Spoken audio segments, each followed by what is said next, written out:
today. My name's Sean from Stellar Smart. I am just letting our community members know that we're live. Give me 1 second whilst I get this going. I think we're good. Welcome to live, everyone. Thank you for joining today. I'm using my different mic, so let me know if you can hear me okay. EG, thank you for joining. Hope you got any, hope you're having a good weekend, I was going to say. Hope you got any questions. That was it. Okay, there we go. Right. We should be live everywhere now. Fantastic. Okay, have I posted in the community? Yes, I have. Brilliant, we're live. So, my name's Sean from Stellar Smart. I go live as often as I can. I used to say every day, but that does not work out. I go live to answer your Amazon FBA questions and hopefully help you guys turn this into a full-time income if you can dedicate enough time and consistency to it. I've been selling since 2023, so it's quite a long time now. 3 years passes quickly. We've got a free Discord community with over 1,400 members in it. It was a target to hit 1,400 by the end of last month, so it was a little bit slow. So we're going to aim for 1,500 next month. And yeah, we've got all the social media. So if you want to check us out on socials, you can. We've got a big team now. We've got 16 people behind us in the team. Joshy Hames, welcome to the live, mate. Thank you for joining. So your question, what prep center do you use, tells me that I need to get better at my marketing, because Stellar Smart is an ecosystem that has everything you guys would need in-house. So we have a prep center called Prep Smart. It's very good. We only have 5-star reviews. We've not lost a client yet. And it's fantastic. So Prep Smart, definitely if you want a prep center, that's the place to be. Very excitingly, we're expanding to a bigger unit, a bigger warehouse in the next month or so, hopefully. And yeah, we've also got Recruit Smart. We recruit out VAs. We've got a software coming out that will help you with admin and sourcing. We've got one-to-one coaching and mentorship that's led by Sam. We've got a free Discord community with 1,400 members. Joshy Hames, you run a prep. Yes, mate, absolutely. Prep Smart. See, this is what I'm talking about. I need to get better at marketing because people who've been in our community for a long time still don't know that we have a prep center. They don't know that we have VA recruitment and everything like that. Yeah, our prep center is based in Bexley in Kent. It's been killing it. It's been doing really well. The team are incredible. We have Cal, who's one of the owners of Stellar Smart. I'm one of the owners, Reese is, and Cal is. Cal's a developer, and he's been able to produce code that is unbelievably good for automations in a prep center. So it means we've been able to stay in a smaller space, but turn people's stock around, usually same day. The SLA, the service level agreement we've got with people, is we'll get it out within 48 hours. Most people's stock goes out same day, and that's because of the incredible automations we got in our prep center. So if you're looking for one, mate, drop us a message. I think I'm following you on TikTok, right? Yeah, I'm following you on TikTok. So drop me a message, drop me a DM, and Reese can jump on the call with you about the prep center. So Ali, you have asked, what is a prep center? So we're here to talk about Amazon FBA, right? That is the e-commerce business model of Amazon holding your stock for you, sending it to the customer.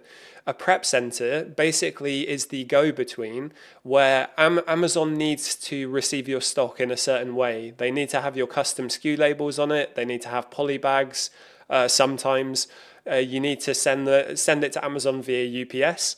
So you can either do that yourself from your home or from your own warehouse, or you can use a third-party logistics warehouse or a prep center. That's what we're called. You can use a prep center and we'll do all of it for you. All of our pricing is listed transparently on the website. And yeah, we're very reasonably priced for how good we are. And the team is fantastic in the background. Prep Center is amazing. Definitely recommend it if you're in the right position to, but it's not for everyone. If you're just getting started and you're not making profit and you have no idea what you're doing, it's probably not the best time to get a Prep Center. You need to be able to afford it because obviously it's a cost. Lloydie15, good morning. Thank you for joining the live. Appreciate you joining. Got a few viewers over there on the YouTubes. Let me know if you've got any questions over there. None on IG. Joshy Hames, surely that's just a data breach for all my stock and leads. How so, mate? What do you mean? Do you mean if you were to use our prep center, you'd be worried about a data breach with your leads, as in us and the team using it? Because that's thank you, actually. That's a really good talking point, right? I'd like to ask your guys' opinion on this. We sign NDAs with everyone that we work with in the prep center, anyone who wants them. And as a team collectively, we were debating whether or not we should even sell, because we get that question quite a lot.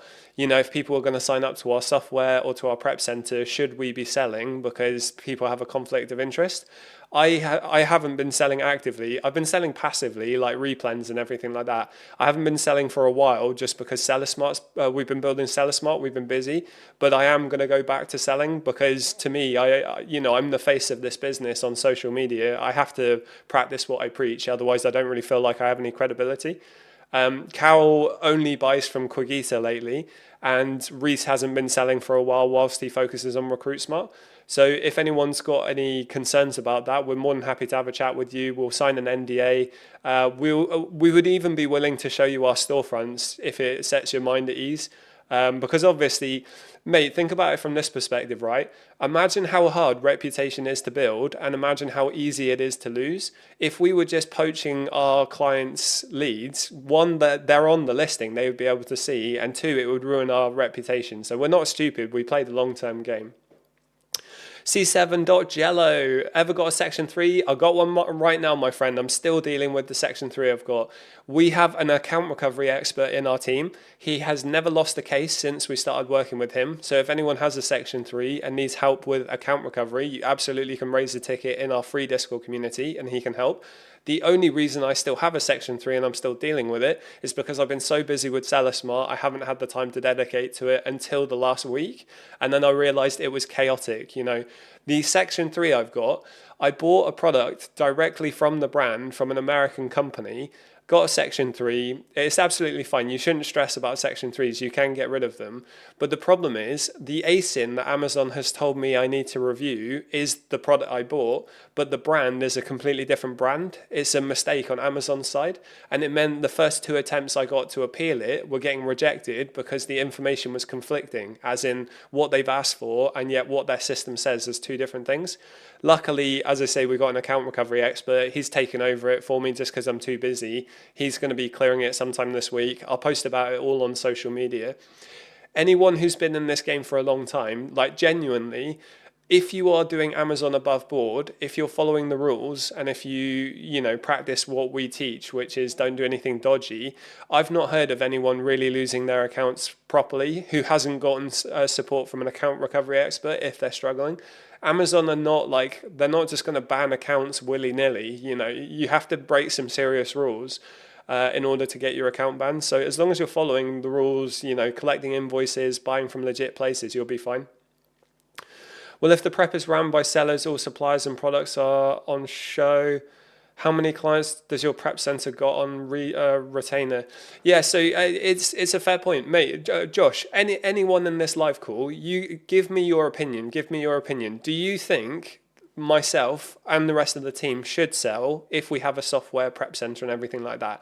Because it's been fiercely debated in the team. Ethically, we were not sure which way to go, but you're kind of screwed either way, right? Either I don't sell and I don't really have the credibility that I should have as someone who talks about this on live calls and social media, or I do sell and we potentially lose clients who are uncomfortable working with people who are sellers. The thing is, right, reputation is really hard to build. We will more than happily sign NDAs, show our storefronts. We'll do anything we can to make our clients feel reassured. And we've not lost a single client. We only have 5-star reviews. Our prep center is really, really damn good. Same with all of the other services, only 5-star reviews. So I hope we've given people enough time to learn who we are, to show that we're trustworthy. I hope. And that's a constant thing we're going to be working on. We're constantly working on showing everyone in this space that we are one of the points of reference that you can actually trust. That's my goal anyway.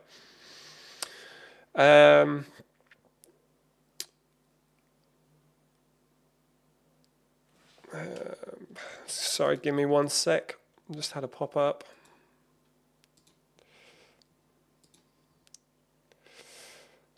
Okay, right. What else we got? So how many clients does your prep center have? That's a really good question. I have no idea. Let me check. We have been massively growing recently, so it's really hard to keep track of how many we've got. I can go through the list, but hold on. It's at least, you got me wanting to know now. It's probably 40, I think, maybe 35.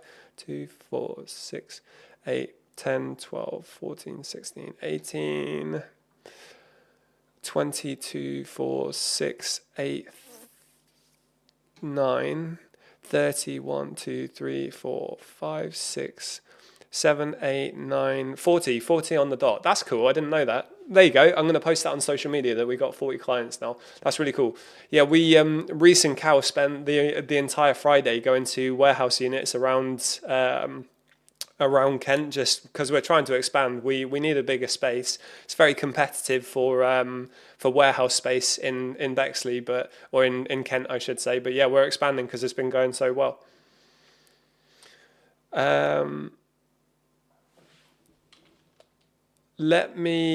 Someone has just posted something in the chat and I want to check it before I read it out just in case it's something dodgy. Fool me once, shame on me. So, online label. Okay, I'm just checking that. Yeah, okay, I can't find what you've said, so I have no idea what that is. I'm not even going to respond. Suppose it's a risk with a prep center. You don't know if anyone else there does FBA. Well, we're an Amazon FBA prep center, so I get what you're saying, but let me kind of come around to it. So we don't have any clients right now that do anything outside of Amazon, not that we're aware of anyway. We are solely Amazon focused, but that's because that's our niche right now. We've niched down on Amazon to start with. As I say, like everyone in the team is happy to sign an NDA to show our storefronts. The prep staff team members that we have had never done FBA before. I can introduce you to the team as well. I can introduce you guys to the team as well, just so you can be a bit more reassured that they're not the type. But yeah, we've done everything we can to make people feel comfortable. And as I say, we've not lost a single client yet. So that should say a lot. We've been going for a long time. Obviously, I need to improve our marketing so more people know about it.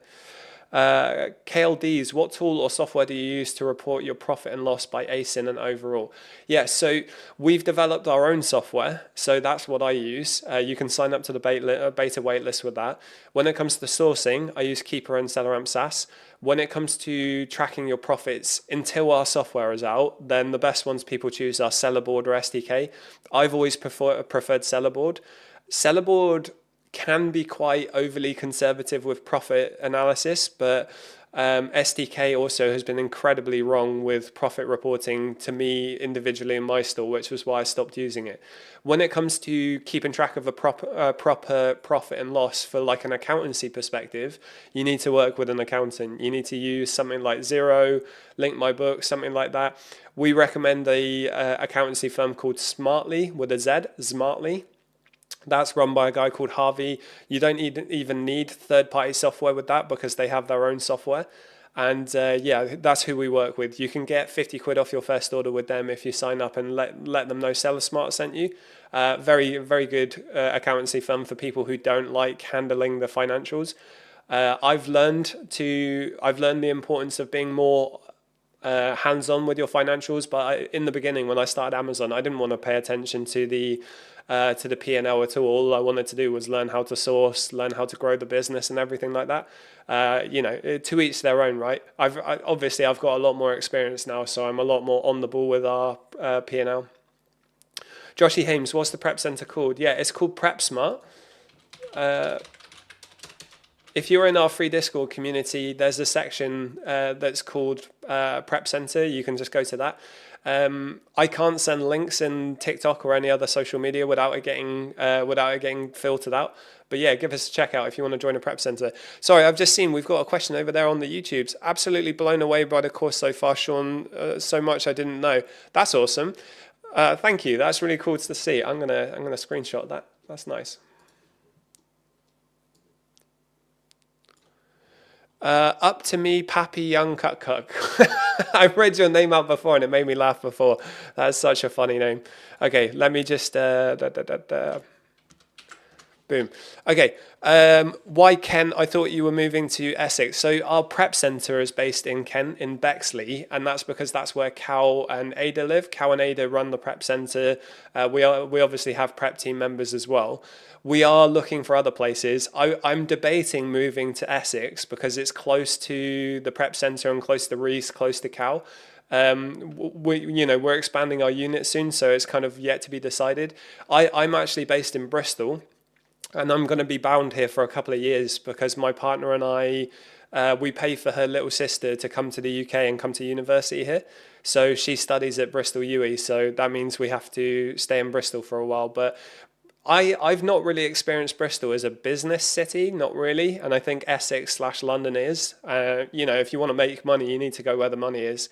Bristol's more of like a laid-back hippie city, I think, and I had my fun with that in my 20s. But I'm in business now. I want to be around more business people. Maybe I'm wrong. Maybe there is a business scene, and I just need to check it out more. Who knows?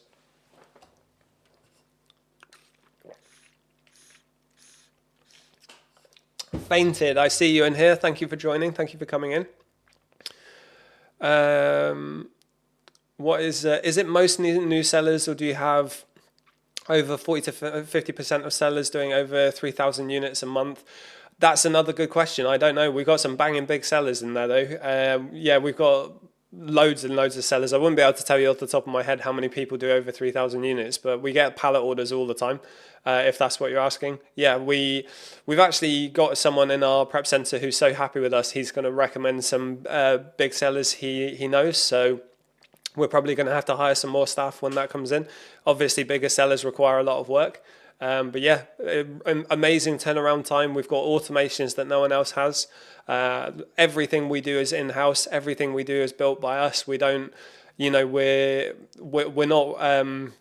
we're not like an affiliate partner to another prep center. We've built our whole prep center. We've built all of the recruitment agency for Recruit Smart. We've built the software ourselves. We do everything in house. That's why we take so long to get stuff out sometimes. But we're trying to do it right. We're trying to make sure that not only is it good, but the level of quality that you guys receive is good. And I hope that comes through. It certainly comes through in our reviews and testimonials.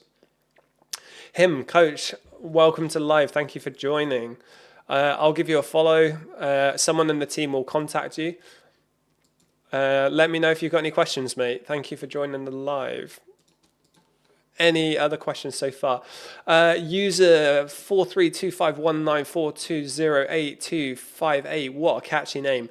Hello, I'm a new seller. I have a question. Which accountant are you using? Yeah, that's really good timing. So I actually mentioned just now that we recommend using, how do you say it? Smartly with a Z. Smartly.co.uk. That's run by Harvey. Harvey's a great dude. I had him on our podcast, which you can see on YouTube. And you don't need Xero, Link My Books, anything like that. They do all the bookkeeping. A good accountant will save you a lot of money. A bad accountant will cost you a lot of money. So definitely recommend working with a good accountant, especially one that's an e-commerce specialist. If you're doing Amazon FBA, working with a generalist high street accountant, then they're going to have no idea how Amazon works because it's so complicated. I've made that mistake and I lost a lot of money. So definitely work with an e-commerce specialist accountant when you do. And if you sign up to Smartly and say Seller Smart sent you, you get 50 quid off your first order. LM Commerce, morning mate. Thank you for joining the live, boss. Appreciate you coming in. Jen, this affiliate marketing. No, Jen, we are our own company. We've built our own company. So Seller Smart was created by Reese, Cal and myself. My name's Sean. And we built our own software in-house. Cal's a developer. I got my degree in computing. Reese used to be a project manager for Ford. I used to work for Microsoft. Cal did an incredible job building the automations in our prep center, which we built. Reese was recruiting and hiring out VAs before we made Seller Smart, so that Recruit Smart started with him. We built the free community to now over 1,400 members, and I try to go live on social media as often as I can to give as much value to people as I can, and hopefully find some people that want to engage with our services, obviously. But yeah, we have some affiliate relationships. We have an affiliate link for Quick Eater that gets you 100 euros off your first order. We are debating if we're going to be promoting that too much because a lot of people seem to be having issues with it. I'm going to get Quigita on our podcast, our live podcast, to have a chat from their perspective about what's going on. What else do we got? We kind of are affiliates for Smartly, the accountancy, but we don't really, we just recommend people with what we use.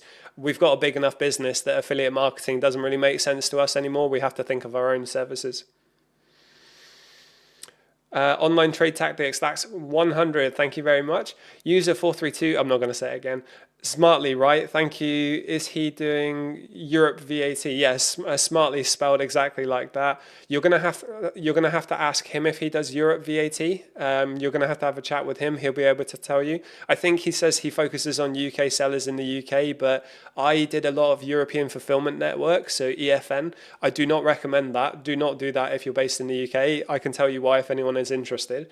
But Smartly handled all of that, and that was a lot of European commerce. So yeah, it should be fine.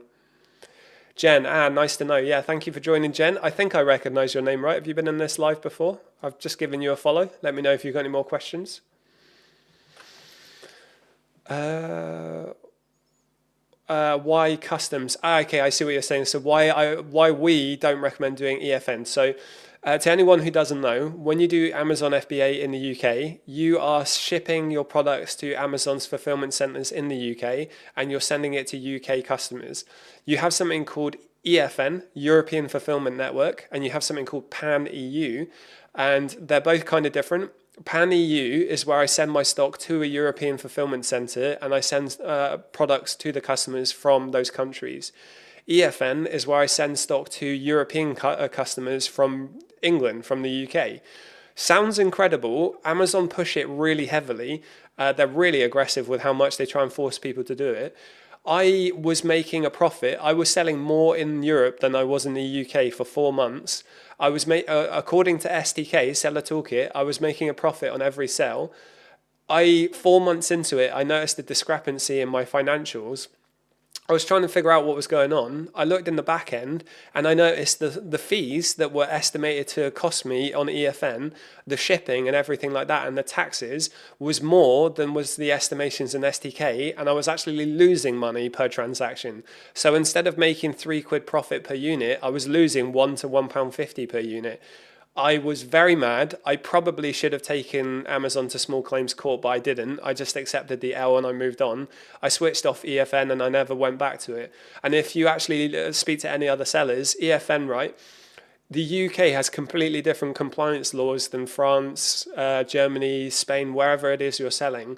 So when you have compliance violations in the other marketplaces, that seems, in our split tests, that seems to have a knock-on negative impact on your sales in the UK.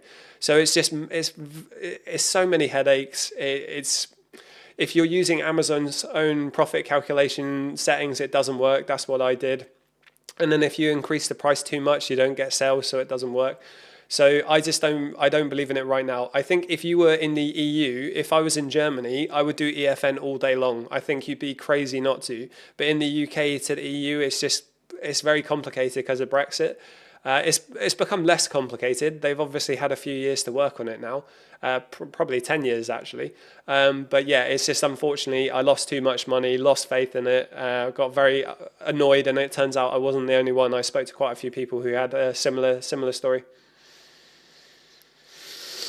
Online trade tactics, costly and one of my favorite expressions, but I'm not allowed to say words like that on social media anymore. I got told off by my team members.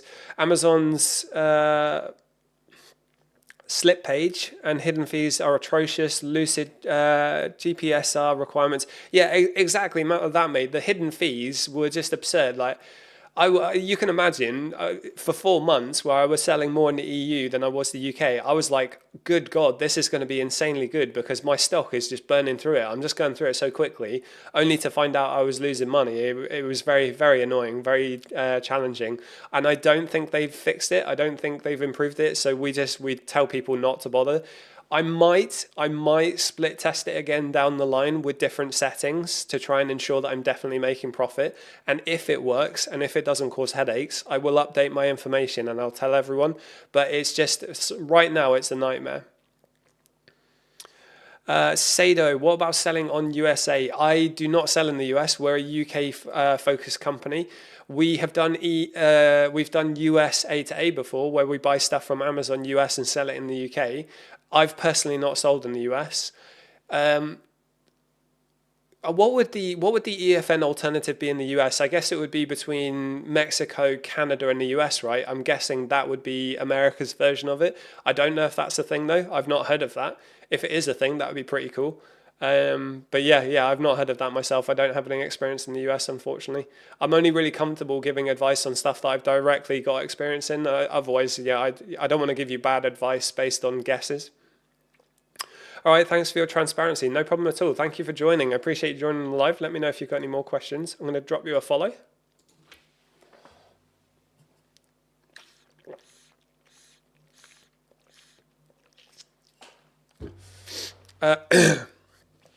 Even auto liquidation settings. Right, so yeah, someone who gets it. Yeah, 100% mate, right? I've been getting charged in the EU for about 6 months. Literally no idea why. I've gone through Amazon reports. I found ghost products that could have been doing it. I've spoken to Amazon seller support many times. I've spoken to multiple seven-figure sellers that I know. No one has any idea why, and it's happening to a few other people as well. And part of that is because I sold EFN, I got returns, and I think I've got ghost products in an Amazon FC somewhere in Germany maybe, and it's just not showing on the UI or in the reports. A really good thing that you can do that helped me, I used the inventory ledger report.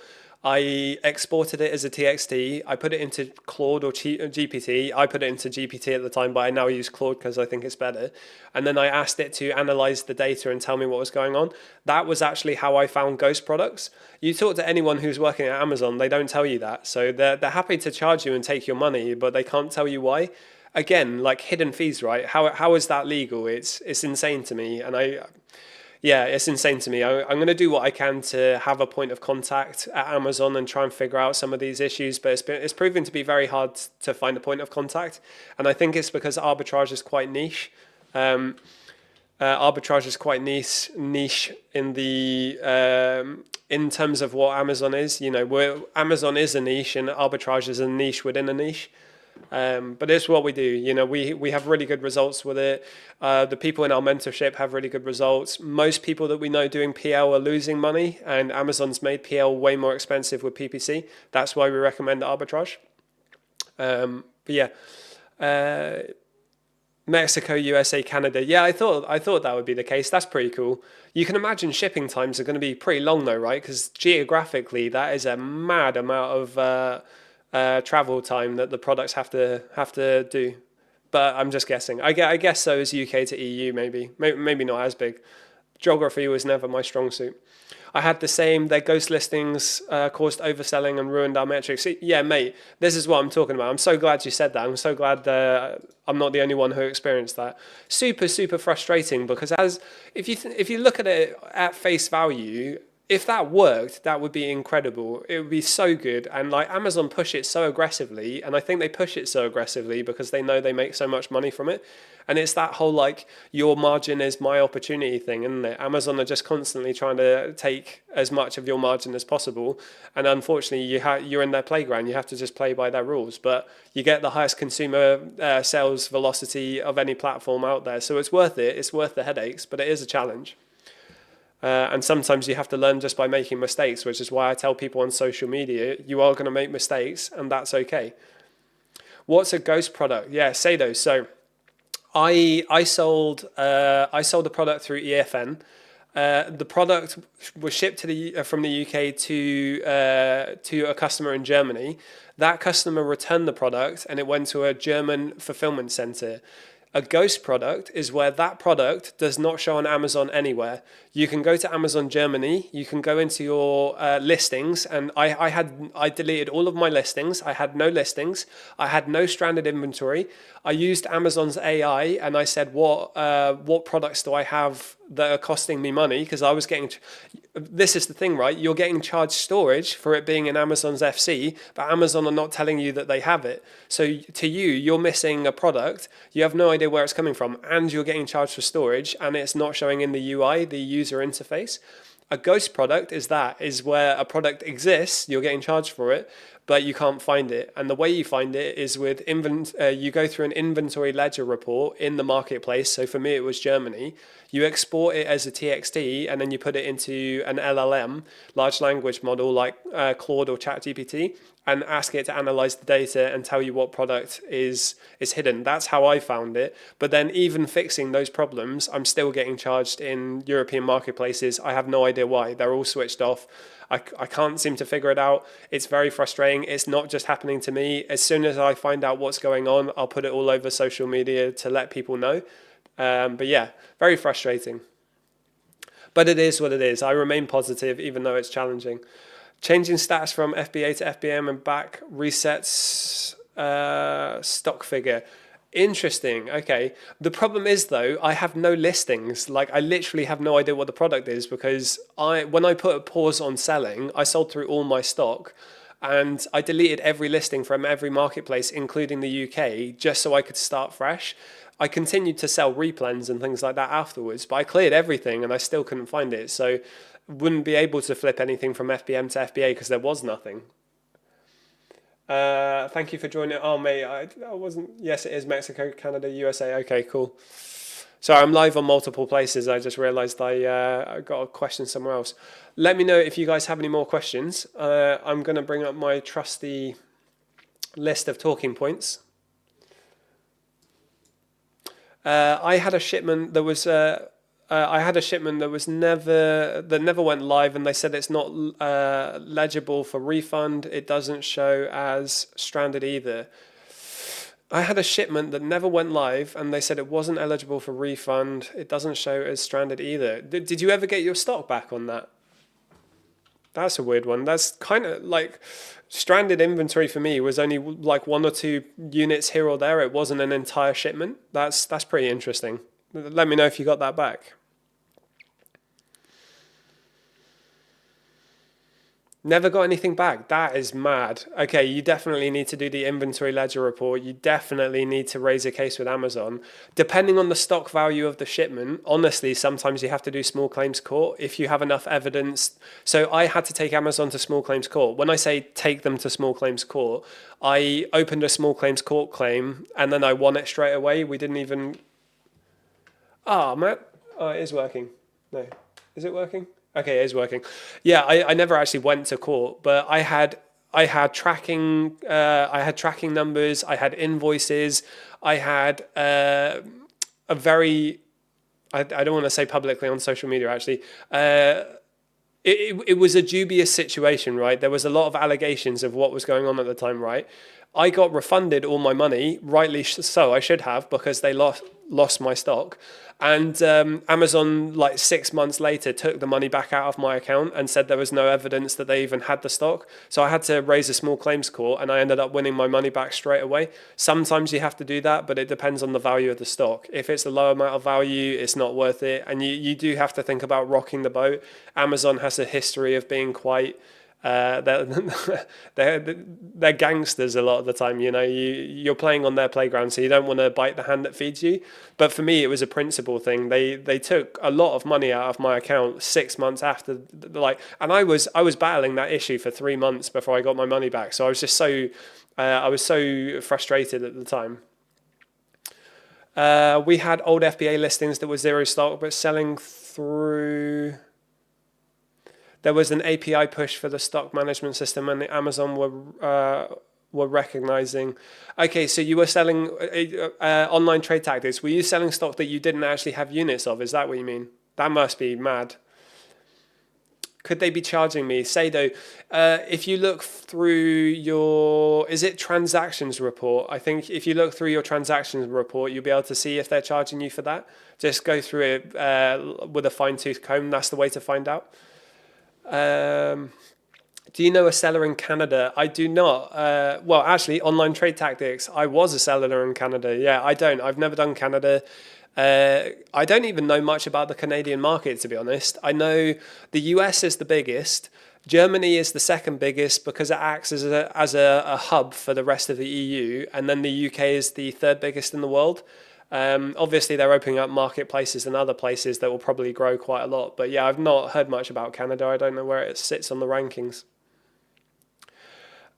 Kip, uh, Kip. Oh, mate, I'm so bad with names. Nick, hey, welcome to the live. Thank you for joining. Sado, I've received an email saying they will destroy old inventory though, but never show what they are destroying. Yeah, exactly, mate. It's crazy. So inventory ledger report, throw it into GPT, see if you can find any ghost products. Obviously, talk to seller support. It's probably going to be useless. Raise an appeal. So the process is right. Raise a case with seller support, provide all the evidence of that shipment, provide the invoices, and request a reimbursement. They will reject it because seller support is terrible and the AI is garbage. But now you have a case ID that you can take to the managing director mailbox. You can email John Bonfrey at the managing director with all of the evidence, including the case ID. Provide everything you can, summarized and very succinctly. You don't want to be emotional. You don't want to waste their time. They're busy. You want to keep it very summarized, but make it as clear as day that they've lost your stock and they owe you money. If that doesn't work, then there are other things you can do. But yeah, that's what I would recommend you try. If you haven't emailed the MD mailbox, definitely recommend giving that a go. Online trade tactics, yes. Okay, so they were selling stock of yours that you didn't actually have. That's annoying. You need to use an international return specialist like EZ. I'm going to say Easy Returns. I was going to say EZ Returns, but there's an I there, so I'll forgive them. Yeah, okay, fair enough. That's interesting. I've not heard of that company either, so thank you. I will check them out. Easy Returns. Okay, no, I do know this company. Yeah, I have been on their site before. Okay, very cool. Thank you for the advice. That's really good for anyone out there to know. If anyone is experiencing this issue, you know what you need to do now.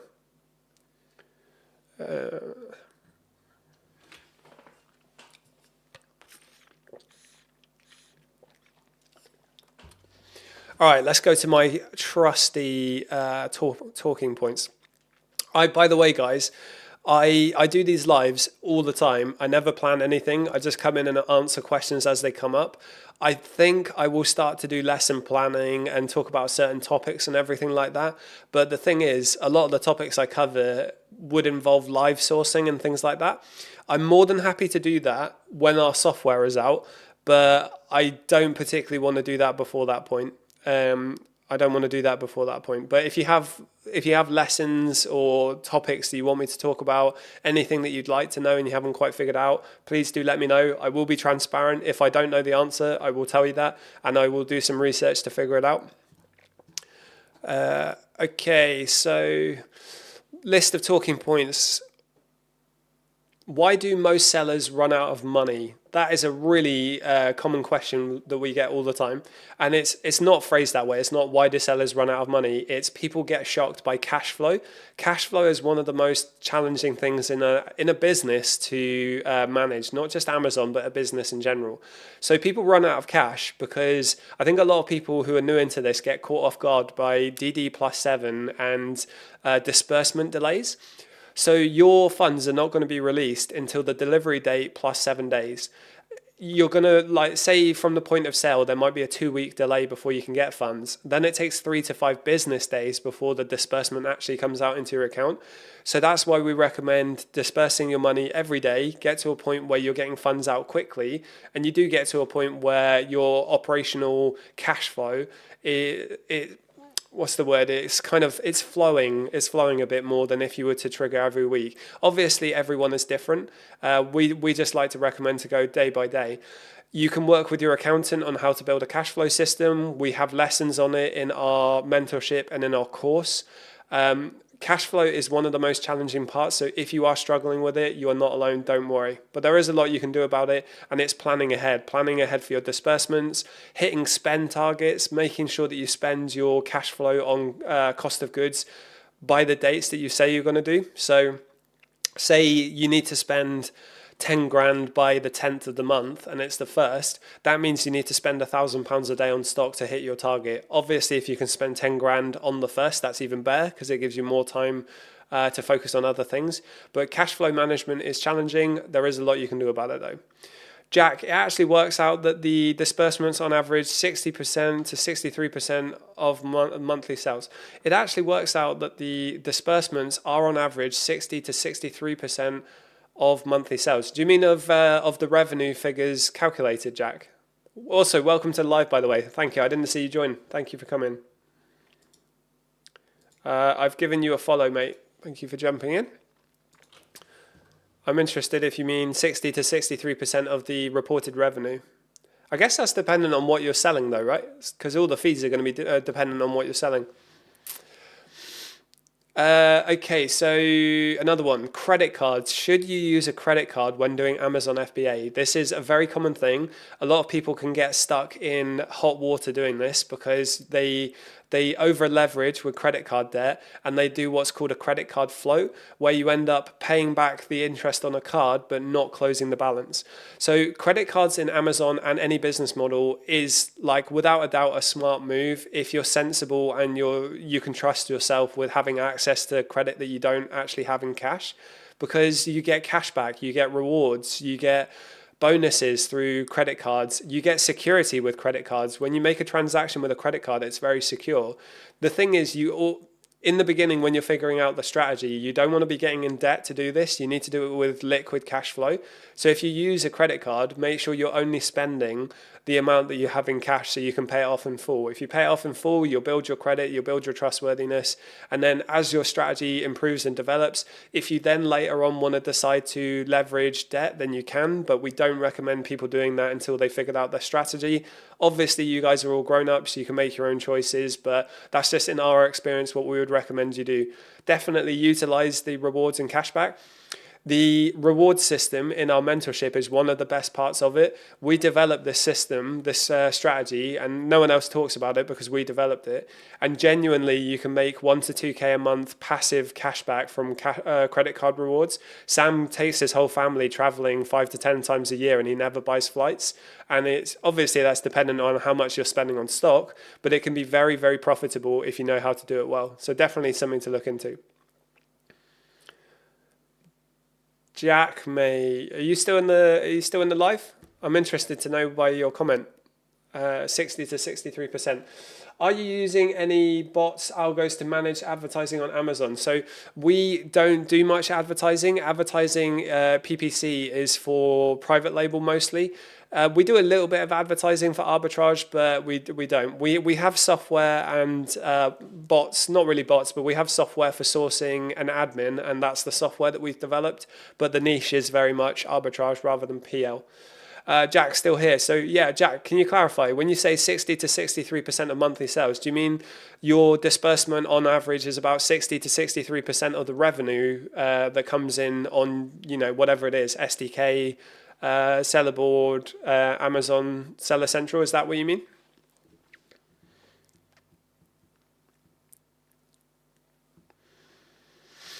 Okay. The group talking today is a little bit more experienced, so I'll try to avoid beginner topics unless people want to know anything beginner topic wise. Yes, on revenue, but actual numbers calculated on Amazon. Okay, that's good to know. I've never actually worked that out myself. So 60 to 63%, that's pretty good. Begs the question, how much of your revenue is Amazon taking, right? It's quite a lot at this point. But again, it's as a company that runs a prep center, I can tell you hiring staff, business rates on warehouse units is not cheap. So FBA may have a lot of fees, but it is worth it. It is very good. Okay, how to stay... All right, this is a really good question. It's a lot. Yeah, it is a lot, right? Okay, so... no, I was going to ask a question. Where did it go? How do you stay motivated when sales are low? That is a very common one that we hear people say. People get really demotivated when they have a dip in sales. Here's the thing, right? It is going to be inconsistent. Arbitrage is not like a flat line of sales like private label brands who've invested a lot of time and money building their brands. They have fairly forecastable sales results, right? Arbitrage is a bit different. There is an element where you're constantly looking for new sales. You're constantly trying to find replens that don't get picked up by other people, and sales will go up and down. Even Sam does 2 million a year selling on the platform. Even Sam has up and down months. The trick is, do not wait for motivation. Build systems, build discipline, and build a routine that means you're going to be working regardless of how you feel. And that means in terms of sales as well. So regardless of how your sales are, you are going to hit your spend target. You're going to do a certain amount of time sourcing. You're going to make sure your admin is actioned.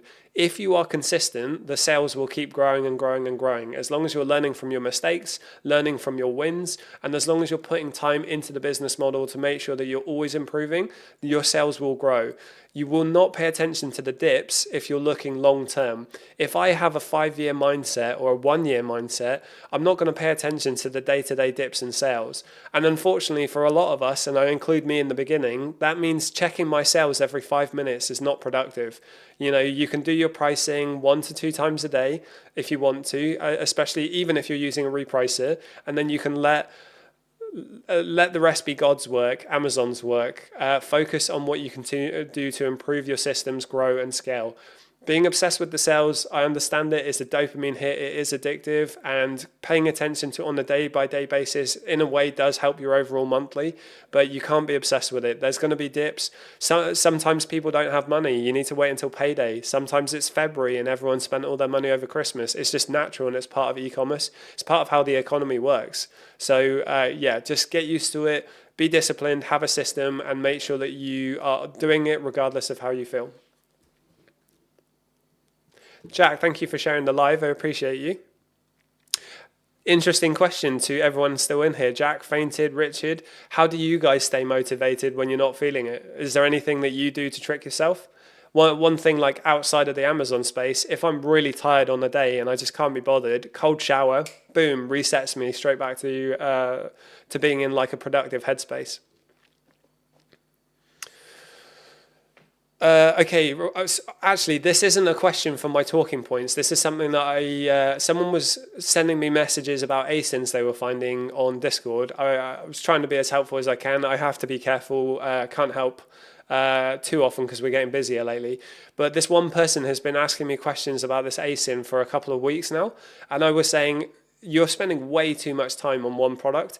This is a game of volume. You need to be cranking through listings and leads as quick as you can. You need to get to a point where your ability to read Keeper is really sharp. You will get to a point where you can look at a listing for 10 seconds and know pretty much what's going on. As soon as you know what's going on, you can then decide if you want to explore a deep dive on the listing. You know, do I want to dive deeper in Keeper? I'm never reviewing a listing for an excessive amount of time, 2 to 5 minutes, as long as I can source the product. The less time you spend reviewing, but at the same time maintain quality and accurate reading of the listing, the more time that you can spend reviewing other listings. This guy is spending 2 weeks looking at the same listing. How much time is wasted by him not sourcing and going through other listings? You know, you have to think about this as a volume game, especially with arbitrage. And even like the VAs, they have to go through a lot of listings before they find a banger. Sometimes they'll only find 2 leads in a day. Other times they'll find 10. It's about the average over the week. It's all about consistency, which can be difficult, from Jack. Yeah, absolutely. Consistency can be difficult. The more you do it, the easier it gets. And, you know, I hold my hands up here. I wanted to go live every single day, 7 days a week. I wanted to go live on all of the social media platforms so I could reach as many people as possible. I haven't done that, and it's because life gets in the way. You know, I have a pregnant partner, we have a busy business that we have to operate. Sometimes my tasks render my time completely used up, but I'm consistent in the sense that I might not go every day, but I definitely go 5 or 6 times a week. And it's the same with Amazon. You might have a day where you're really tired and you need a day off and you need to just chill. That's okay. Just get back to it the next day. Exactly the same thing with the gym, right? You don't have to train in the gym and lift weights every single day. That's not how it works. That's actually counterproductive. You need breaks. You need rest. But the thing is, if you have a day where you fall off or take a rest, It's fine. Just get back to it the next day. And if you don't get back to it the next day, make sure you get back to it the day after that. The quicker you can rebound from taking breaks and falling off is the only expression I can use, the more consistent you'll be and the better you'll do. Okay, so when it comes to UK A to A, how does that differ from European A to A, EU A to A? UK A to A is all about price drops, right? Amazon will often price match a retailer, they'll drop the price, you buy it when it's low, you resell it when it's high, and you make profit. EU A to A is different because Europe is just generally cheaper than the UK. So you will find your replen rate on EU A to A is really good because products are just cheaper in the EU. You don't have to rely on price drops as much, but you can, absolutely. The other thing with EU A to A is a prime selling account, a prime buying account in the UK means you'll get your stock faster. It doesn't happen like that with EU A to A. Having a prime selling account doesn't help you get your stock faster. Prime is also against the rules with reselling if you look at the terms and conditions. With EU A to A though, if you want to get Prime Day deals, you need a Prime selling account. So there's pros and cons to whether you should have one or not. Obviously, it's down to your risk tolerance. We only recommend following the rules and staying above board. A to A and EU A to A is allowed, but on Prime's terms and conditions, it says you're not allowed to use them for reselling. The worst that's going to happen is you're going to get your buying account closed. As long as the email address is separate to your selling account will be fine. So just bear that in mind. If you guys have any questions about A to A, let me know. Sam has about a 50-50 split between his revenue with A to A and OA, online arbitrage. Mine was wholesale for a lot of time, then it was EU A to A for a lot of time. It was OA in the beginning quite a lot. My split was a bit all over the place. I do love a bit of all of them. I am going to be testing other stuff in the coming 6 months, I would say. You know, we had a really good guest speaker in our mentorship who talked about bundle listings. I might give that a go at some point. And it was quite a nice progression, you know, the way this person saw Amazon. You start with RA to build up your profits and to learn how it works. You do OA to start to grow and scale. You do A to A for the good profits. Sometimes you have to hold your stock for a little bit of time though. You do EU A to A for the same thing. A to A and OA are the same thing. You should do them as the same model, in my opinion. Wholesale is a bit different, although this guest speaker saw them as the same thing. And then you move into the territory of bundles, PL, and things like that, which is an entirely different thing. We don't think you should do wholesale or PL until you've developed enough cash flow and experience. You can actually lose quite a bit of money doing PL. Loads of people in our community have tried PL and failed, but that's just our opinion. Absolutely is a great idea if you want to exit a brand one day or if you want to build a brand, but you need to put a lot more time into it and you need to put a lot more capital into it with OA. With OA and A to A, you can turn around your cash faster, which makes you more money. Do I have to advertise products to sell and make profit, or can I just choose my items, then FBM or FBA? Welcome to the live, Karacutie. I'm going to give you a follow. Welcome to the live. So you do not, in the arbitrage model, you don't need to advertise. We are only buying and selling products that have provable sales on the listing already. You can advertise. We can do low budget ads, really cheap ones, PPC advertising, but you don't have to, especially if you're a new seller. Just don't bother about advertising. You want to protect your margins. And then, yeah, absolutely send them in as FBA or FBM. Anyone out here who doesn't know the difference between FBA and FBM, FBA is fulfillment by Amazon. This is where I send Amazon my stock. They hold it for me, send it to the customer and deal with the customer service. FBM is me holding the stock and shipping the product directly to the customer when they make an order. That's fulfillment by merchant. If you get good enough seller metrics with FBM, you get invited into SFP, which is Seller Fulfilled Prime.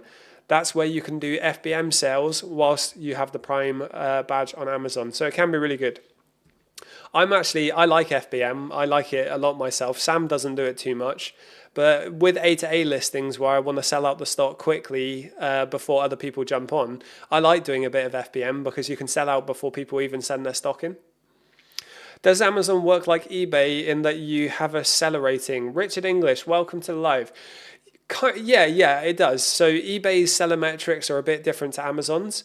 On Amazon, you have an account health and you have an IPI score, an inventory performance index score.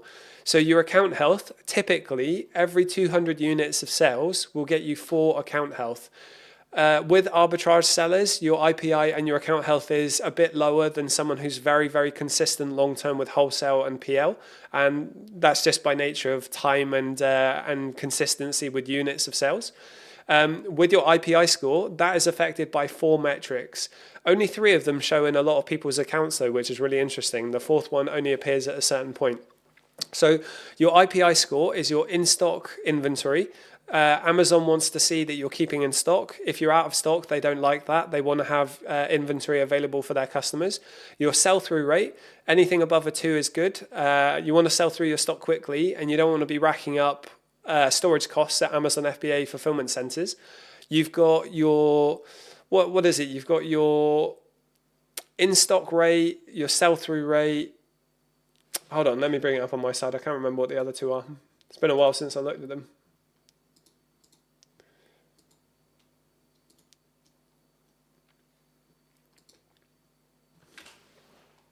Okay, I'm not going to, hold on, let me Google it. Need to bring it up on my side.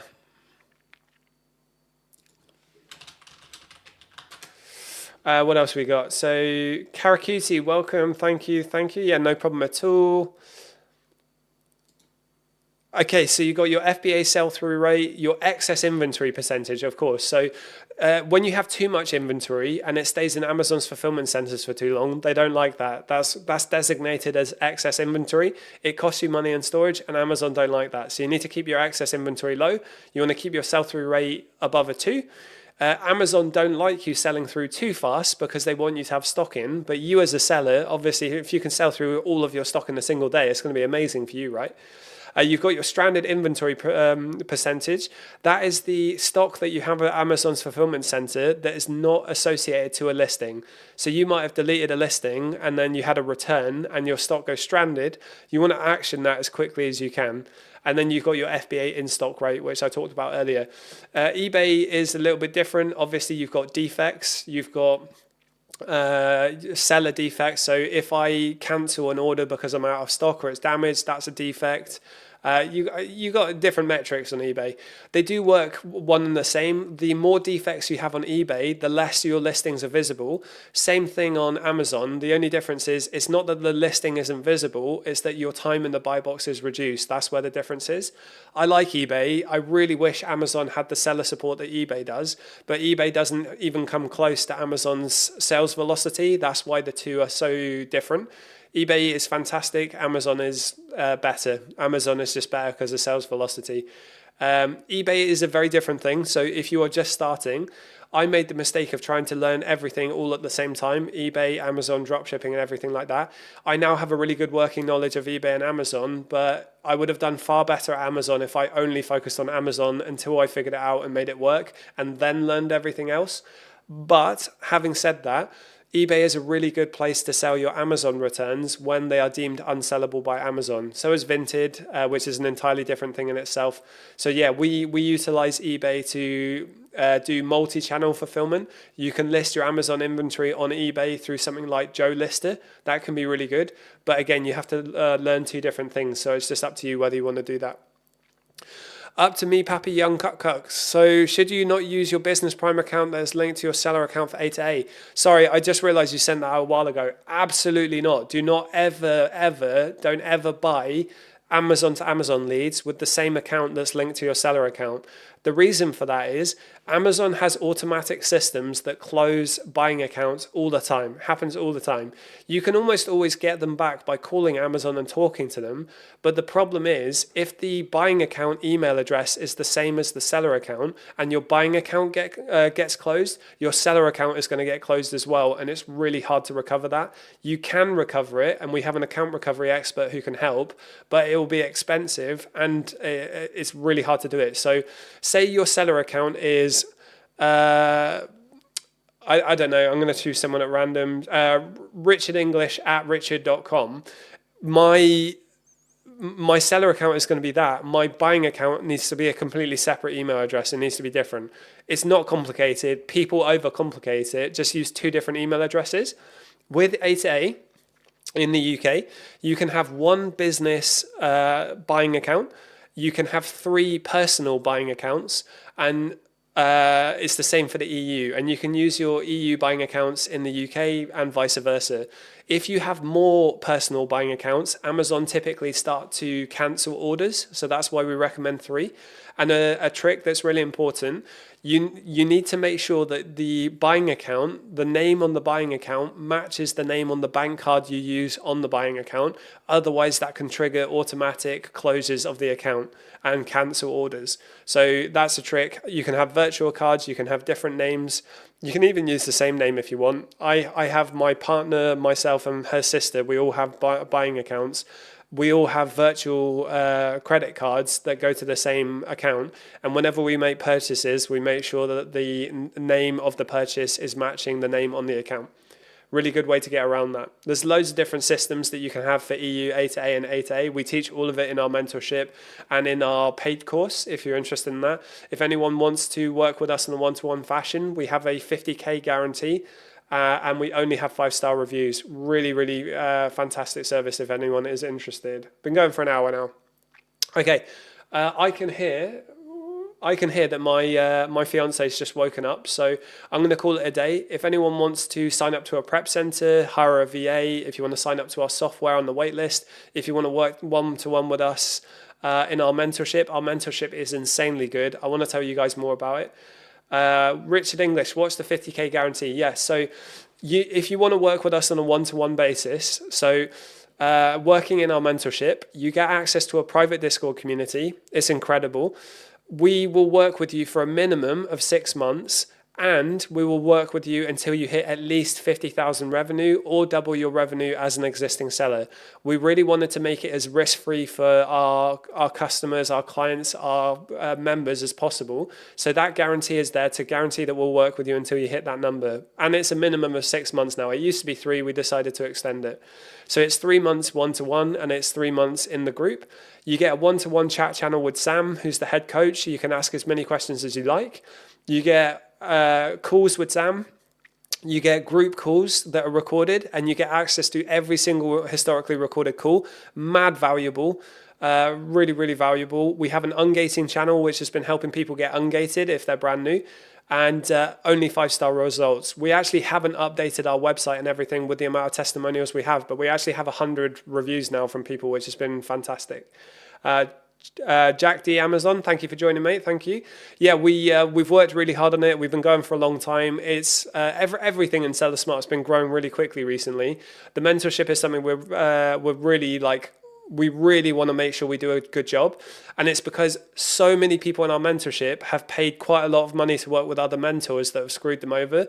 Unfortunately, it's really common in the industry. I understand when people come onto this live call and they're really distrusting of me, I actually understand it. I get it because I've seen what's out there.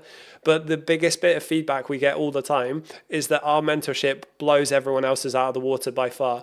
Someone in our mentorship right now just paid 4K for someone else's mentorship 3 weeks ago, 3 weeks before signing up with us. And then he decided to pay to work with us as well because he was getting screwed over by the other person. And since working with us, he's been getting great results. So if you are interested in one-to-one, do let us know. But you need at least £5,000 to invest, and we'll schedule a call with you to see if we can help you and if you're a good fit for the community. Do you work with sellers in the US? We haven't done yet. Here's the thing, right? The fundamentals of selling are the same. We can absolutely teach you how to do Amazon. We can absolutely teach you. The difference is the US market and the UK market are different. So we wouldn't be able to advise you on places to buy, what brands to not sell. All of our knowledge is UK based. So we can teach you how to do the business model, and you would be able to make it work, but you would have to figure out suppliers, brands, and everything like that. We will be expanding into the US and the EU eventually. We just haven't done it yet. Obviously, we're building a software, which means we're going to need to expand to the EU and the US eventually anyway. And we probably will bring on an expert in the US into the team at some point, but we haven't done that yet. If you want to chat to us about it, we can maybe make an arrangement and try and figure something out. I learned wholesale from an American wholesaler in the US market. I still had crazy value from his course. He's an amazing dude as well. I also had to get coaching from someone in the UK eventually because the marketplaces are so different. But what he taught me was still so valuable. So it is possible, but I also don't want to.